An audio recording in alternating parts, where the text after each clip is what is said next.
গাজার চলমান যুদ্ধে আন্তর্জাতিক অঙ্গনে নিজেদের অবস্থান ইতিবাচকভাবে তুলে ধরতে যে বৈশ্বিক প্রচারণা যন্ত্র গড়ে তুলেছিল ইসরায়েল, তা আইনি চাপের মুখে পড়েছে। প্রভাবশালী সোশ্যাল মিডিয়া ইনফ্লুয়েন্সার, যোগাযোগ পরামর্শক এবং মিডিয়া কোম্পানিগুলো সরকারের বিরুদ্ধে মিলিয়ন মিলিয়ন শেকেলের মামলা করেছে। গাজায় ইসরায়েলের গণহত্যার সময় আন্তর্জাতিক বার্তা প্রচারের জন্য তারা যে কাজ করেছিল তার জন্য সরকার প্রতিশ্রুত অর্থ পরিশোধ করেনি। গতকাল বৃহস্পতিবার প্রকাশিত এক প্রতিবেদনে এমন তথ্য জানিয়েছে ইসরায়েলি দৈনিক ক্যালকালিস্ট ও দ্য মিডল ইস্ট আই।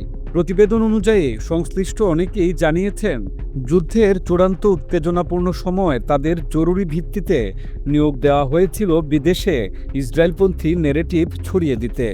পরে তারা জানতে পারেন তাদের পারিশ্রমিক দেওয়ার জন্য সরকারের পক্ষ থেকে কোনো সুনির্দিষ্ট আর্থিক ব্যবস্থা নিশ্চিত করা হয়নি। এখন সেই কোম্পানিগুলোর কয়েকটি বলছে রাষ্ট্র তাদের পাওনা পরিশোধ করতে অস্বীকৃতি জানিয়েছে।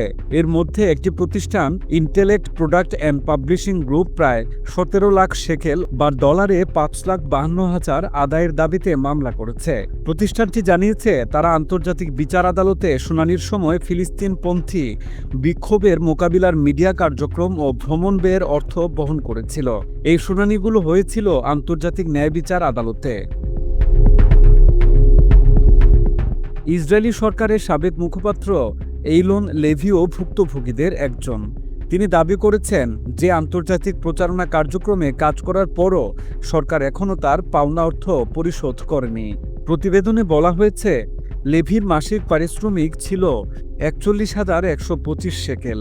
তবে এই অর্থ সরাসরি রাষ্ট্রের পক্ষ থেকে না দিয়ে ইন্টেলেক্ট প্রোডাক্ট অ্যান্ড পাবলিশিং গ্রুপের মাধ্যমে তাকে দেওয়া হতো।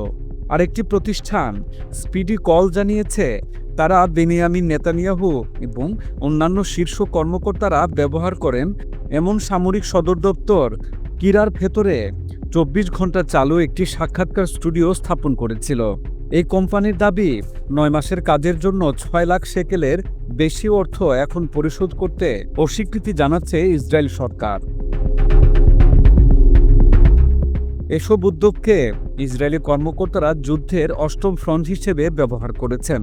এটি এমন এক সমান্তরাল লড়াই যেখানে যুদ্ধক্ষেত্রের পাশাপাশি বয়ান ও ধারণার লড়াইও চলছে। এই লড়াই পরিচালিত হচ্ছে সোশ্যাল মিডিয়া প্ল্যাটফর্ম, বিজ্ঞাপন নেটওয়ার্ক এবং কৃত্রিম বুদ্ধিমত্তা নির্ভর ডিজিটাল প্রচারণার মাধ্যমে, যার লক্ষ্য গাজা যুদ্ধ নিয়ে বৈশ্বিক জনমতকে প্রভাবিত করা।